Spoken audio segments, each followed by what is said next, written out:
turning up the heat. This is what we call post-separation abuse, right? When you come from these dysfunctional family systems, 9 times out of 10, you are going to perpetually meet abusers.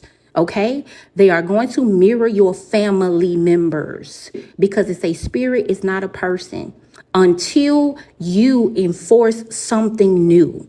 So when you make a decision to accept your single season and say, no, this new version of me can only accept a higher version of someone else. I'm not going to settle no longer. I'm not going to settle for somebody coming with an appetite like this is a buffet when this is a potluck. And I am going to be as single as I have to be until I meet my equal.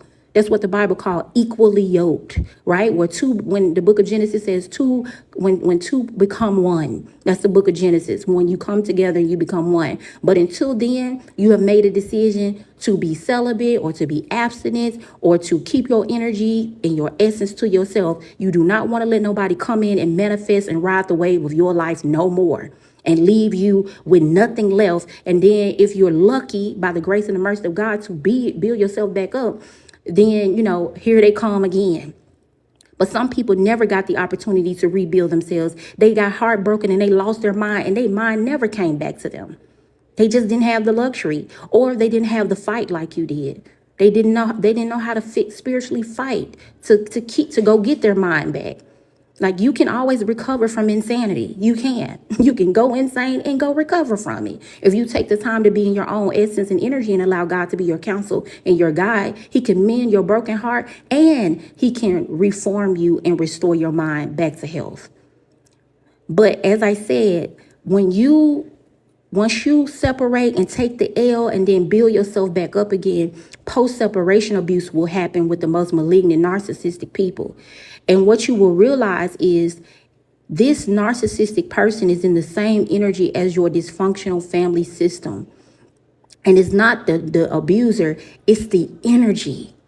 So there seems to be some type of energy trying to attach itself to you to make sure that you're never experiencing true, high vibrational, genuine, and sincere love. Even if it's you giving yourself love, they don't want you to love yourself. When you was drinking, smoking, partying, wasting your money, throwing your money down the drain, going to the clubs, going to the strip clubs, all of this, everybody was cool with you. But the moment you stop drinking, the moment you stop smoking, the moment you stop going to the club, the moment you start wasting your money, wasting your time, you locked in, you start going to school, you got your skill set, you got your truck company, your truck driving license, you got your nursing licensing, you became a manager at this store and that place or whatever. And you're not relying on nobody, you're self-sufficient, you're independent, that's when the games get to going, because you create a separation where you created a barrier and some type of level of a boundary. And you're like, if they're not on what I'm on, then we can't be cool. That's including family. So when you pull back, they feel entitled to you because why can't I know what you got going on so that I can pray against it? Because keep in mind, dysfunctional family systems are rooted in principalities and demonic behaviors and influences. They don't want to see you loving yourself. They don't want to see you being loved. They don't want to see you elevate, graduate, and have peace, harmony, and balance in your life because they're in balance. How dare you have balance and I'm in balance? How dare you have order and I'm disordered? How dare you have peace and calm and I'm chaotic and got static in my life? So they try to force that energy on you against your will. And that is when they amp up the spiritual warfare on you, right? They get desperate. Some people start sending men your way. They start sending women your way. They'll tell them everything they need to know about you. If you're still in the environment of these people, to try to pretend like they're, interested in you, to waste your time, to distract you from what you're building, to distract you from the lifestyle you're trying to build for yourself, to slow down your momentum, to slow down your motion and your manifestations. So they'll send somebody at you. Some people do not know that it is their family that sent that woman towards you. It is your family that sent that man towards you. Okay, when you were locked in and you were focused and your life was going up and you were bossing up in your life, to slow you down, they got so desperate because they don't want to see you doing better than them. Sometimes people want to see you at the bottom or beneath them, so they will get desperate and create a competition and a game out of your life. And if they got to go get with someone to send them your way to slow you down, they will. And how you know it be a setup is because the person come in mirroring you, acting like y'all got so much in common. But if you did the knowledge, like Dante say, if you did the knowledge, right? The ancients say, know thyself and to thyself be true. What if you have self-knowledge and knowledge of self, then you know when somebody running game through discernment by taking your time. Okay? Taking your time. Sometimes people will know your routines. They know the places that you frequent. They know the Starbucks you go to all the time. Why? Because you show everything on social media.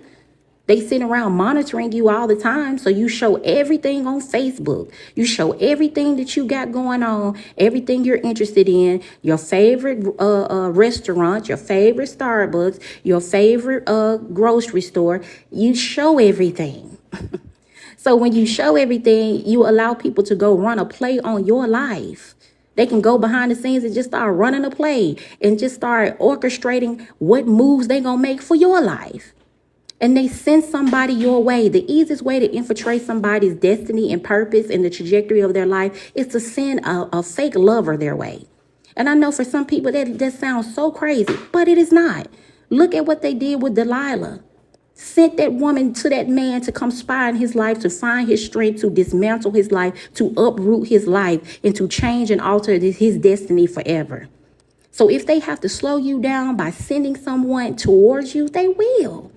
And the only way it will not work is when you are not desperate, right? So when you make a decision that you are going to enforce a new tone for your life, and you're not going to keep, having these abusive people coming in your life, these narcissistic people coming in your life, this same familiar spirit in a new body coming into your life. The way that you do that is you slow down and then you investigate, right? So once you love yourself and you take care of yourself, you have already affirmed that you're handsome. You affirm that you're pretty. Every day you tell yourself, I'm beautiful, I'm worthy, I'm valuable. You don't need nobody to come in out of nowhere and flatter their way into your life, right? You've already did it. You take care of yourself. You try to eat the best way you can. You work out. You take care of yourself. You don't smoke no more. You don't drink no more. You don't give your body to people who are not your husband, not your wife. So you don't have a whole lot of vices and addictions anymore, right? You did the sacrifice. You sacrificed the pleasure. You put down a lot of the addictions that you had, including lust, because lust is the greatest stronghold, especially for men. Lust is the greatest stronghold for men, especially gifted men, men of promise, men who really are purposeful. The way they get brothers is lust. They send you something that's nice and pleasing and appeasing to your eyes, and you go automatically. But very few men, it takes a very strong man to have self-control and discipline when it comes to his loins and it comes to his private parts. The average man does not know how to just go without and make that sacrifice for the greater good of their lives just off divine principle. Many men don't know how to do that. It's a very hard addiction, and it's a hard spirit to break. Lust is a hard spirit to break, especially for prophetic, gifted, and anointed people, because that's the last spirit and stronghold that it seems to be the strongest, especially because they're tied to spirit spouses, incubus, and succubus energy. And so it's very hard, especially if you have been violated as a child. You had already had somebody violate your innocence as a child. So they had already set a tone and put a mark on you. So it's hard to kind of, navigate life without participating in some level of lust. You have to literally be by yourself for a long time. This is what you call a single season, where you maximize your single season to find out what are your strengths and weaknesses. And once you get to your weaknesses, you have to slay them because they are demons. Anything that is trying to hold you back from your highest good, your highest purpose, and your highest quality of life, it is a demon, because it seeks to subtract and divide you from the best experience on this planet. And if it's trying to take away from you, you have to slay it. But the only way you can conquer it is by being honest. Why do I keep meeting the same people in different bodies? Why do I keep meeting the same familiar spirit from person to person? Right? So even if you believe that someone has tried to speak over your life, that you will not have true friendships and true romantic partnerships and a real, healthy love or whatever, it's your job to clear out any magnetic energy that will pull that to you. Because I believe that once you really exercise a lot of those weaknesses and addictions off of you, a lot of this negative, dark, and dense energy, it can't do anything with you. You repel it, because a person has to be their best to be in your life. And it has to be a demonstration, a physical demonstration of action and consistency. You can't just come in my life flattering your waist. I'm a girl, you so fine. Okay, and what? And next, right? Next. Because the way I gauge you is I'm watching the way that you treat yourself as a person. The way that you demonstrate your love for yourself, that tells me if you're going to be the same in my life. If you're smoking, you're drinking, you're going from partner to partner, you don't go to bed on time, you eat anything, you're drinking Hennessy in the morning and eating hot Cheetos for breakfast and all of that, you can't love me properly. You don't even love yourself. You don't love yourself. If you was just with somebody 3 months ago, now you're trying to get with me, you don't love yourself. Your love life overlaps. You never spend time alone. You don't love yourself. You have a big friend group and everybody, and it's all out of order. You have a huge friend group and everybody have conflicted personalities and they don't live productive lives. You don't love yourself. Your life is a wreck.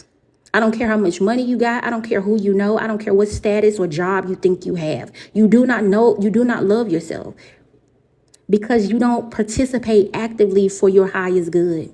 You're just doing stuff. Like the girl YK say, she don't know what she doing. This is just giving it out. Same thing for people. You don't know what you're doing. You just give yourself away. You let people hitchhike in your life any kind of way. You have no system in place. There is no real organization. There is no set order. You're not a good leader of your own life. So you telling me how fine I am, how cute I am, that does not do anything to me but make me assess my life. Okay, what type of spiritual audit do I need to do? Because what make this person think that they could talk to me?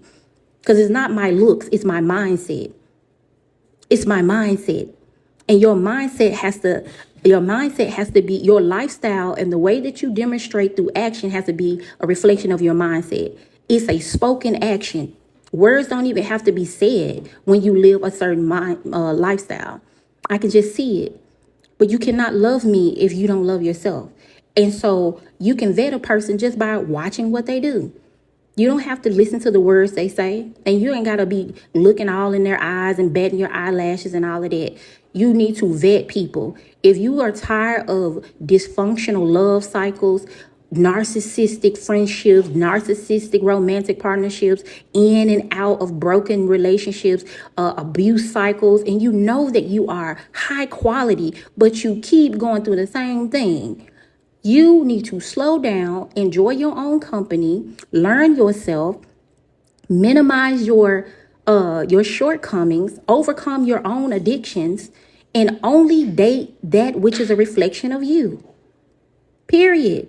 You cannot want someone of a high status spiritually and you're not there yet, right? You're going to keep attracting whatever you are, not necessarily attracting it, but accepting whatever you are. Because the average person, they know if they're there yet. You can meet someone top quality. I'm talking about just a gorgeous person, inside and out, amazing spirit, consistent. You know what I mean? Like just really showing up for you. And you will reject that person because you're just not there yet. There's a part of you that reject yourself in certain areas. So you know that you have to be consistent and show up for this person, because if not, you have a fear that they are going to leave, which they should. Anybody should who's of high quality and that did the work on themselves. So I would advise people who know they're coming from toxic, dysfunctional, narcissistic family systems, who know that you have a lot of people that their worst fear is you loving yourself, you being loved, you going off into the sunset of high quality living and a great experience, to really do an audit on yourself so that you can see if you have graduated beyond these abusive cycles of yourself. If you're no longer abusing yourself anymore, you've taken the time to enjoy your single season, you let God exercise a lot of these demonic influences off of you. You know for a fact you've glowed up in every area of your life, mentally, spiritually, physically, emotionally, and so on and so forth. And you know for a fact that that's where you are, and you have a higher caliber, and you're at a high status in your spirit and in the standard of your life. It would be in your best interest to just vet everybody coming your way. And the way that you vet is just watch, ask questions. Ask questions. It's not about if you get a little tingly feeling in your stomach and all of that, and trying to be cute and brushing your waves, and if you a man sitting here brushing your waves and licking your lips, and if you're a woman batting your eyelashes and all of this. This is about data, getting the knowledge. Who is this person? Because you've done all of this work, and now you're trying to reinforce a new cycle in your life. But the only way to do that is to get out of your own way, conquer your own demons, and then once people come your way, slow them all the way down. Because why are we moving fast? No, I'm going to slow you all the way down. Thank you for the compliments, but you don't have to compliment me and shower me with all this flattery. We don't have to do that. It's okay to edify and to affirm. But the moment I feel like you're overdoing it with the compliments, then I'm thinking you're trying to charm to disarm me. Excuse my paranoia, but that's what I'm going to believe, right? I don't need all of that. We need action. We don't need words. We don't need words. And we don't need nobody to go so fast that you don't give me an opportunity to catch my breath. Don't come sweep me off my feet. I want to walk. I don't want to fall in love. I want to walk in love. Slow this thing all the way down. Right? If you have the right intentions for people, what are you on a rush for? I find a lot of stuff that comes so fast like that, it does not last for a long time. It crashes just as quickly as it started. And when a person means you well, they don't have to rush. Only people that's rushing is people with a real serious ulterior motive. That's what I've noticed. But once you ease that thing on down, I see you when I see you. Not all of this smothering. Because one thing about people that want to see you all the time, every day, especially in the beginning, you're trying to smother me so that I don't have the breathing room to actually think and process. Right? If I'm around you all the time, and when I'm not around you, I'm on the phone with you all the time, you're trying to not give me an opportunity to step back to process. Because human beings, regardless of whether you're spiritually gifted or not, you can kind of sense based off whatever you have experienced, whatever the person is giving you to work with, you can kind of sense if stuff don't kind of add up or not. And when someone is always trying to be in your energy, talking to you all the time, I always want to be around you all the time, especially if you meet these people from work and stuff. They want to be up under you at work, which I would never do, right? Don't get honey where you get money. But they're trying to be all up under you at the job. Then when you leave the job, they want to be all up under you on the phone, on FaceTime. Why are you smothering me? I just think you're up to something. Because it is at first, you'll think it's sweet if you don't come from love, right? If you don't love yourself and you didn't spend no quality time with yourself, then you're going to think that's sweet. But if you spend quality time with yourself and you enjoyed your single season, you probably already spoiled with your alone time. You don't want too many people interrupting your alone time because you spend a lot of time by yourself and you're good company. So you need time to be alone. You've become spoiled with your own company. And when someone is trying to interrupt your company with yourself, that's a very bad turnoff for a healed person. After you heal these cycles of abusive, narcissistic lovers and stuff and partnerships, You become spoiled with being in your own company. You do not want nobody that can't be by themselves for 4 or 5 hours or a day or two. If I have to talk to you every day in the beginning, I'm gonna cut you off. You're codependent. It's not a good look at all. It doesn't mean you're a bad person. It just means that you're codependent.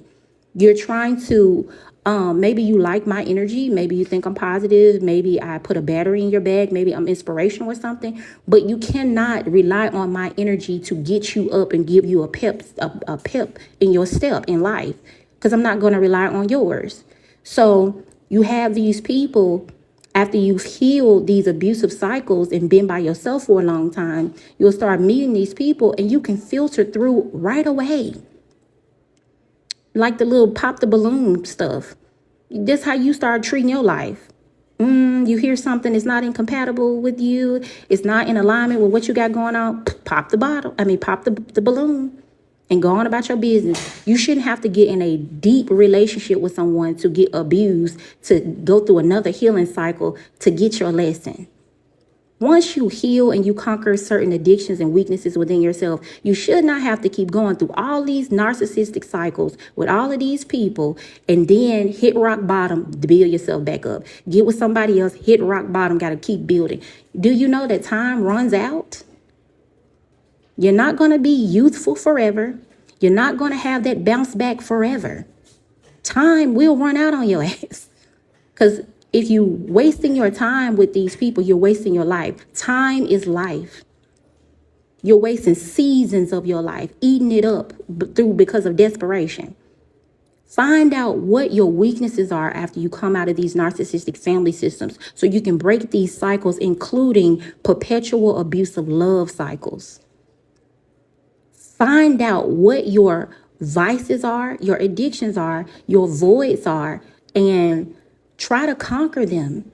You're going to have to go on some type of healing journey, recovery journey, reintroductory journey, every journey you can think of. And sometimes that takes years of unlearning and relearning, That's not something that happens overnight, because the tone for your life was always set in broken mode. You're not going to go from broken to heal overnight. And you're not going to go from living your life in default to now being a great decision maker. That takes a lot of time and a lot of work. And you have to be very honest about yourself and very honest about your life and why you keep accepting, not attracting, because the light is going to always accept the dark and the light. But why do you keep accepting hitchhikers into your life? Or looking for people to save, or looking for yourself to be saved, especially if you're going through narcissistic abuse. I find that is a terrible time to be dating someone. Never date while you're going through narcissistic abuse. Never. If God just delivered you from a narcissistic situation, another one is coming. Guarantee you. I can guarantee you. If I had my last $5 in my pocket, I'll put it up. If God delivers you from a narcissistic relationship, another one is on their way. I don't care what they look like. I don't care what they're talking about. I don't care if they're talking about Jesus Christ in every book of the Bible and they know it like the back of their hand. 9 times out of 10, they're religious narcissists. Because you're not going to just escape their familiar spirit if it has had possession over you since you was a child. It's not going to just let you go that easy. It's going to always come back in a different form. Because it is a trickster spirit. It's not going to stop until you make it stop by changing your spiritual identity. For as long as you are internally broken, you will only be meeting broken people, and your decisions will be based on your brokenness. So you can change the outside. You can go lose 50 pounds. You can go pump iron every day. You can go change your hair and all of that. Until you change the internal spiritual identity, you will be accepting bums, because internally that is all you know. All you know is bummish energy. Coattail riders, users, abusers, deceivers, manipulators, and users. That's all you know. So it takes years for people, especially people who come from narcissistic family systems where you have been abused since you were a child. It's going to take you some years to unlearn, to unpack, to undo, and to be stripped all the way down to ground zero, because your foundation is faulty. You didn't have a good foundation. You came from a broken foundation. So in order for God to really do his big one and to bring, this is if you believe in love, and for God to really bring your equal and get you somebody equally yoked to you who's really going to love you the way you deserve to be loved, he's going to have to undo everything that you thought you knew about love, about yourself, about family, about partnership, everything. Everything that you thought you knew is just like Neo from the Matrix. You were deceived. It was all an illusion. And you accepted it because it's all you knew. But once God take you on this journey to shift your identity in the spirit, to bring you into a state of awareness where you can make the better choices for your life, you have to be broken down to nothing at all. And that is accepting the single season of your life where you don't accept nobody, even when people want you and they after you and they're talking about they're interested. No, no, thank you. Thank you, but no, thank you. Yeah, I'm not ready. I'm not ready. You know how many times I told people, I'm not ready. But Jam, you a wife. Man, look, I'm not ready. I would mess over you. And you might be a decent person, but I don't know yet. Because I'm still working through my own issues, my own cycles, my own brokenness. Right? I'm so desperate to not meet that same cycle again. And the only way I can do that is to be by myself for a long time, to do some investigation. This is the opportunity of a lifetime to break this spiritual identity that keep accepting abusers. You got to. And I believe that once you get healed from rejection, healed from desperation, healed from codependency, loneliness, childhood abandonment, neglect, abuse, and all of that, once you get over that, you conquer that, you let God deliver you from that, then he starts to build. And I believe in this space, this is the place where you get to keep all of the good attributes that you did have before, but now you're able to use them accordingly, right? So you're no longer a people pleaser, but you're still a pleasant person to be around. You're no longer friendly. Now you're just welcoming, right? You're no longer nice. Now you're kind, right? It's an intentionality to your pleasant emotions. At first, you was just performing all of these niceties because you was trying to survive just like you was when you was a kid. So that's why you was getting taken advantage of and getting used and abused. And you never told anyone no. Now, once you are shifted in the spirit, you have a new identity through Christ and you have a higher standard and you're not going to accept any old thing based on their lifestyle. Like your lifestyle doesn't align with mine. I remember hearing a guy say, if a woman wasn't vegan, that he didn't want to be with her. And people said that that's shallow. How is it shallow? That's his lifestyle. Why would you want to be with someone that doesn't eat the way that you eat? Why? I don't eat pork. Most of my whole life, I've never ate pork. I don't want to come home and there's pork in my refrigerator. I'm just keeping it 100. I don't want to be with a man eating pork. I don't eat pork. I was raised to not eat pork. Right? I don't want to be with no man sitting around smoking cigarettes. I like to kiss when I'm in a great relationship. I don't want to kiss nobody in your breath is smelling like tobacco of any kind, vaping included. So once you have a certain standard, you don't come up off of that standard. Once you have graduated to a certain type of lifestyle, you're not making no accommodations for no one. And the same thing could be said for them, and you will not take it personal because you have self-esteem. Self-worth, and I find that this is the place where it is the most freeing because you get to this place where you're like, well, regardless of whether I have somebody or I don't, I'm not accepting anything. I'm not settling just to have someone in my life. That is when I believe God does his big one for a lot of people, because as you're on your journey, you end up just meeting your soulmate, whatever that means to you. On your journey, while you are actively participating in your destiny or your purpose or your call in life, just like Ruth and Boaz, and I don't mean to use that because I know that's cliche, but while you are so engulfed and enmeshed in your call and being busy on your journey and trying to live your life pleasing to God and building the life of your dreams, and you have actually established some stuff, like you're not at the beginning stages, you're actually established. you end up meeting someone that is your equal. But it's just, it don't be like a fairy tale. Sometimes it be a professional like, sometimes it be casual, sometimes it's platonic and friendship level. It could be any kind of way. But you notice the way that that person treat their life is very similar to the way you treat your life. They have a level of discipline and order and structure in their life. And they don't have to tell you, I believe in God. They don't have to be, I'm a man of God. I'm a woman of God. They don't have to be all like that. You just look at their life and it's a demonstration. You're just like, wow, right? You look at the way they eat. You look at what they don't do. Sometimes it's not what they do, it's what they don't do. Like, dang. You look at their friendship circle, maybe one or two, far in between. You look at most of the time that they spend, most of their time is spent doing something productive or pouring into themselves. Like, you can see who this person is by how they live their life. Because what you do with your time is your life, because your time is your life. So are they a time waster, And you also get to see if this person is happy with being in their own company. Are they smothering you, or is there a healthy space and distance, but still, intentionally being interested in you? Like, that's a healthy medium. And it takes a healthy person to be able to balance it all. But you will know when you know. It don't take no butterflies. It don't take them calling you 1,000 times or saying, good morning, beautiful. Good morning, beautiful. Good morning. My God. It don't take all of that. It's just a natural, healthy, organic flow. It's not too slow and it's not too fast.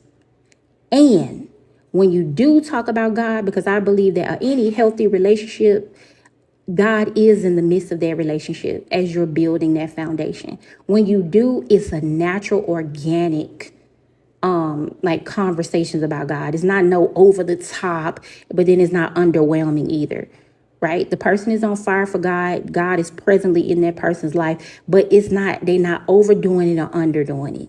They'll do Bible study with you. You can talk about it, chop it up. It's very casual. Then you can implement that. Oh, what did you get from that? And it's like playing ping pong or tennis or pickleball or something. You're bouncing off them, they're bouncing off you. And it's just it's not no overly romantic feeling. It's just a natural, organic connection. And you just taking your time, learning about them, they're learning about you, and it's just gradual, and everybody pacing, and they got something going on for their life. And when I mean got something going on, they have an agenda day to day, day to day, and they will fit you on the schedule, but it's not going to override their entire schedule. That lets you know if the person has the right intentions, because you don't become their idol and they don't become yours. You ease them gradually into your schedule and move and prioritize some things around. And if you cannot, they're not over mad, what do you call it? They're not going to get offended by it, right? Okay, well, when the time presents itself, just, let me know. Maturity. If anybody is rushing you from the gate, I just love you. You're like the love of my life. Sir, I've been talking to you for like 2 weeks. You don't even know me. I could be the boogie woman. You don't even know me. I'm not the love of your life. You don't even know me for real. Right? And it can go for men as well.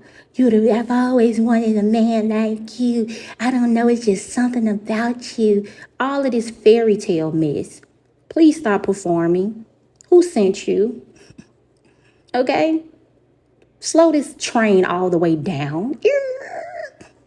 What's going on? Right? Oh, I love that too. Oh, I like that too. Oh my God. Let's slow this thing all the way down. All of that mirroring. It's okay to have something in common, but come on, everything, man, if you don't get on about your business and stop playing with me. But all I'm saying here is that you can break these abusive cycles off your life. You can take the time to do a spiritual investigation and see how so many men and women who had promise and who had good things going for their lives end up with the wrong person who broke their mind and broke their heart, and they never came back. And you can see that in your own family. You can see it in your own families. Some people get heartbroken so bad they have heart attacks. They end up getting stressed out into strokes because the abusers knew that their families were not healthy. Wherever you have a toxic family, a toxic lover or partner will run through your life because they know ain't nobody gonna come to your aid. They think that it's free reign on your life because they know that the energy that they're walking in, your family is walking in the same energy. I'm just being honest. And a lot of times they don't want to see you do better, so they're not going to come to your rescue and save you from abuse and create some type of level of escape for you so that you can go rest. They're going to withhold support from you. They're going to withhold a safe haven from you. They're going to make it look like it's free reign on you. The way that you find out if people really love you is when you are in an abusive situation as a man or a woman. And it's evident, like not nobody making up stuff, but it's evident when nobody comes to your aid, those people never loved you. They want you to get dogged out. They want your life to get walked down. They want you to get walked down and drugged through the mud. Because when you really love someone, you don't care who it is. You're not going to come against my family. Are you out your mind? I don't care who you are. I don't care if you're the mayor. I don't care if you're the president of the world, Craig. That's my people's. And if you mess it with them, you mess it with me. Especially if you know it's the type of family member that don't deserve it and they're not going back to the abuser. They just want support. You never known them to be in no trouble or nothing like that. And, you know, they in a situation where they're reaching out for help, telling you, hey, this person is trying to disrespect me and cause me harm or make my life hell. You're supposed to jump to the aid of your family and say, hey, anything you need. Do you need to come over here? Do you need to feel safe? Do you need somebody to come over there? What do you need from us? That's healthy family. When a family does not, and it is not just going to be one person. It is a culture of abuse, people getting abused and walked down. And you can see that, especially for, as I said, beautiful women in these family systems who had something going on. A lot of times, if you see a lot of women in your family and their lives got derailed, it was because of an abusive man and the family let them get abused. So if their life went from sugar to SHIT, they let that happen.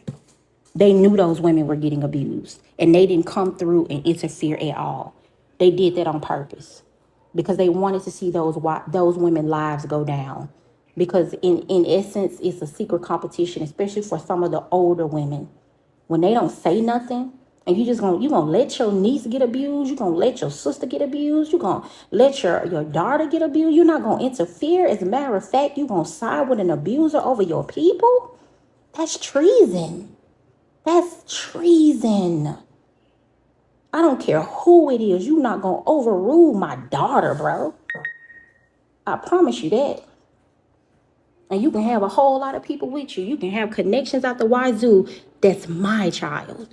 And it's going to be understood that you cannot just do what you want to do with my blood. But when people know you ain't got nobody crazy enough to stand up against them, and they know that the energy that they're in, your family's also in the energy, they're going to try to run through your life. They're going to try to alter your destiny and take control over your autonomy and your independence. And it is your job to take that opportunity during that warfare to study yourself and to study the objective in their agenda. Once you do the studying and you find out what the agenda is, that the abuser's agenda is the same as your family's agenda, and they do not want to see you win, that's when you draw a line in the sand and you choose yourself. I can guarantee you that is going to change the trajectory of your life. That is when you start spiritually shifting and you obtain a new identity inside of yourself. Once you do that, all of the patterns outside of you is going to change as well, because you don't just accept anybody. It has to be high caliber people only, high standard people only, self-disciplined people only. You don't get to just hitchhike in my life. I got to find out who you are. I got to do the knowledge on you. Right? It has to be a proper alignment predicated upon my lifestyle and yours. It has to align. The purposes have to align. I got to see what type of demonstration you have. What are you doing in life? Right? What are you doing? Who do you serve? And just because you tell me you a man of God, that doesn't mean anything. Because money can be your God. You could say that God is your whoever, the head of your life, but you chasing after money and you're willing to compromise yourself to do it. And you can see that by the jobs that people accept. You can see that by the people that they hang around. Sometimes people are just clout chasers. They don't have no real friendships. They're just hanger-ons. They want to be around certain people just for the look of it, thinking that their opportunities will become their opportunities. Like, I don't like users and stuff. And you can see what type of God a person really serves. Just watch them. I'm watching you. Talking about you a man of God, you're a woman of God. Okay, we're going to see how long this is going to last. And it's not that you're pessimistic. It's just you're more observant. You're guarding your heart. You're filtering through. Period. I would not date no one until I'm knee deep in my purpose. And on your journey, you'll end up meeting somebody, hopefully, that's also in their journey and knee deep in their purpose of life as well. So they're not going to be codependent on you. Your happiness is not based on theirs, and their happiness is not based on yours. Healed people only. Healed people only. And you don't tell your family if you're being loved properly. You keep that to yourself. You keep that to yourself. If you come from a dysfunctional, toxic family, these people, their greatest fear is someone coming along and loving you right, because they know that you are a lovable person. They know the attributes that you have, the characteristics. They know how you're coming. So if you meet your equal, y'all going to the moon. You're going to the moon. And people fear that because they don't have it. So they don't want that to ever be your experience. So if you are single, man, enjoy your life. Keep bossing up within yourself. Keep conquering your demons and your personal addictions. Get out of your own way. Let God become the counsel of your life. Stop trying to make your love choices. Let God guide you in the realm of your romance, whatever that is. Romance like the Romans. You know what I mean? Like, our concepts of love are so distorted. It's based on lust and pleasure. It's not based on purpose and goals and agendas. I don't care. I'm not going to say I don't care what you look like, but that's not the most important thing. Leadership is more important than anything. How do you lead your life? That's as a man and a woman. It's not just for men. How do you lead your life? However you lead your life is what you're going to do to mine. If you made a mess out of your life, you're coming to do the same to me. You ain't coming to do the same to me. If you got a new girlfriend, a new boyfriend every 3 months, every 6 months, you're not coming around for a long time. Why would I even waste my time? What would make me different than the 2, 3, 4, 5, 6 other people before me? I'm not no different. And when you get out of self-idolatry and you stop making yourself a god, you'll realize you're not that special. Just because you come on the scene and you think you have amazing attributes, that you cannot change a person who does not have no leadership over their life. You're not going to change them. You think you're just so fly that they're going to change for you, and the 4, 5, 6 people ahead of you, they did them wrong. They dogged them out. They treated them like trash. You think you're somehow different. You're not no different, because they don't know how to value people, because they don't value themselves. They don't value their life. They don't value their time. So how can they value you? They're going to mismanage you and mishandle you. They're going to dog walk you, because they dog walk their own life. And I don't care what type of mouthpiece they got and how good they're talking. They don't even value their own life, their own time, their own energy, their own body. Anybody can have their body. The whole community, because their life is rooted in pleasure. Pleasure has become an anchor in a God and a stronghold in their life. So they don't even know how to navigate life without seeking pleasure.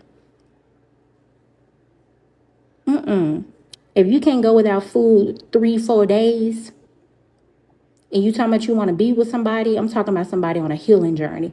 If you cannot go without food, I'm saying if you don't have no real serious illnesses like diabetes or something, but if you cannot go without food for like 3 days, and you talking about you're a woman of God, a man of God, no. I'm just being honest. I wouldn't want to be with nobody because you can't sacrifice. And I know that seems extreme, but you can't. If you can't put up something and sacrifice and allow yourself to be in discomfort, I don't think that you can be a good partner. Because those things are going to come along in life. Serious. You're going to be tested in life. There are going to be seasons that are not going to be peaches and cream. If we cannot fast together and sacrifice and pray together during those times, especially like 3 days, that to me, that's a real spiritual test.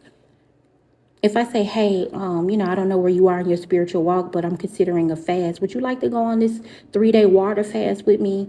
Praying, Bible studies, kind of fellowshipping together. If you don't want to do that, no. How you going to be my man and you can't handle discomfort? How you going to be somebody's woman and you can't handle discomfort? Willing sacrifice. It's not like somebody's forcing you to be hungry. It's a willingness. If God is not important enough for you to willingly go hungry, just to show that you're willing to put up an offering in obedience, discipline, and appreciation, what can you do for me? Because the moments that we're going to have hard times, you're going to be out.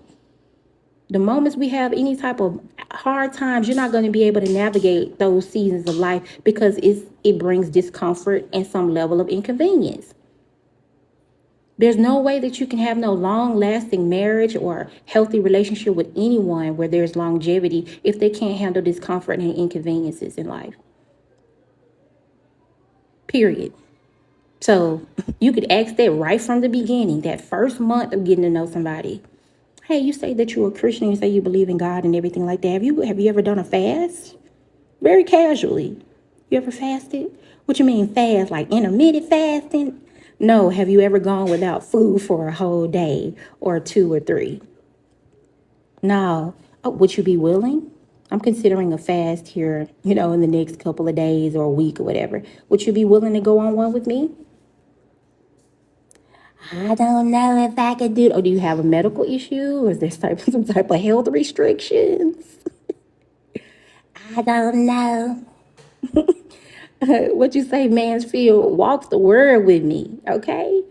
Go on this journey with me. It's more than batting eyelashes and waving and rubbing your waves and licking your lips.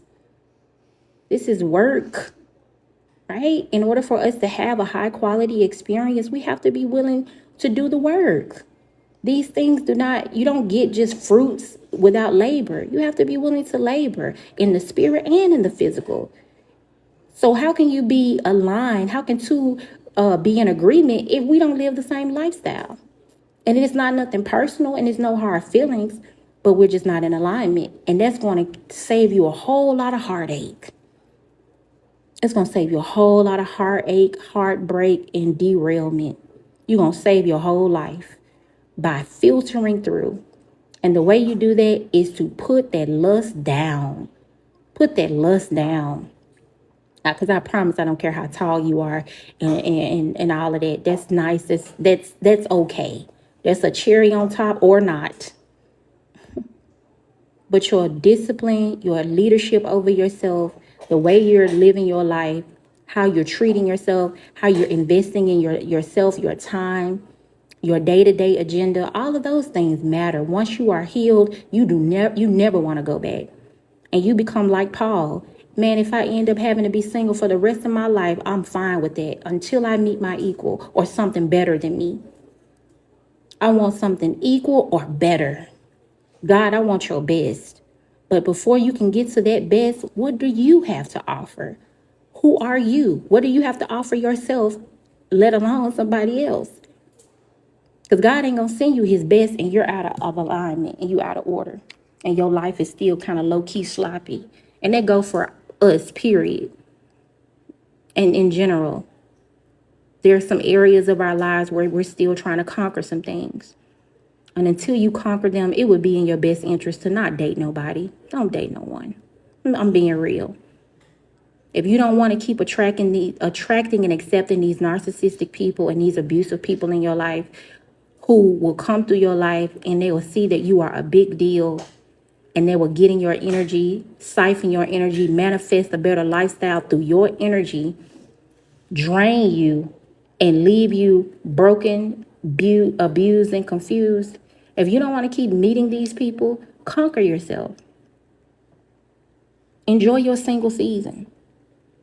Stop being worried about if you're going to have the love of your life or not. You are the love of your life, including God.